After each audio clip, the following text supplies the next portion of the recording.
A lot of times, especially sisters with younger children, they're not welcome in certain messages because the kids themselves are not maintaining etiquette to the message, which is perfectly understandable. How can you lead tarawih? I mean, how can imam even keep some level of concentration in the salat? And you got kids wrestling in the back, screaming, crying, whatever.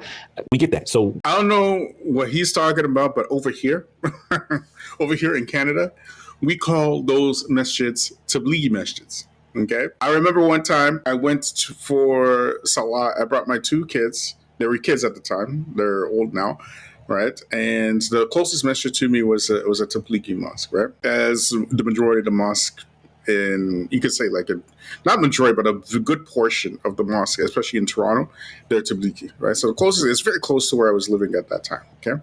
So I go to the mosque, right? I brought my two young kids. I want them to love the masjid. That's why I'm bringing them, right? And they're young, right? So we're praying and they're running around, right?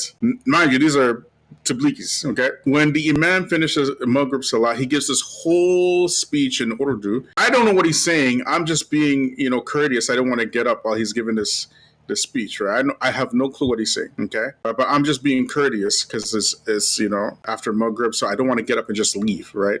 Just as a courtesy, okay? And then he finishes speech. I go get the kids. I go leave. Next thing you know, the entire masjid is yelling at all of them. All these men, why you don't control your kids? Why you don't leave your kids at home? Well, why are they doing this? The whole masjid is yelling at me. You think I brought my kids to that masjid after that? Remember when we talked about cultural Islam? See, black folk are different. We want our kids to come to the masjid. We understand that every once in a while they're going to be loud on bunches, whatever. We understand that, but we want them to love the masjid. Even when I was at Troy, right, everybody used to bring their kids to the masjid. There was no issue.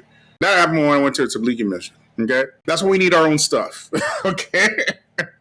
let them folks, if they want their kids away from the mosque or whatnot, let them do them. Let them do them. You see what's happening with their communities? They're all about retention, not dawah.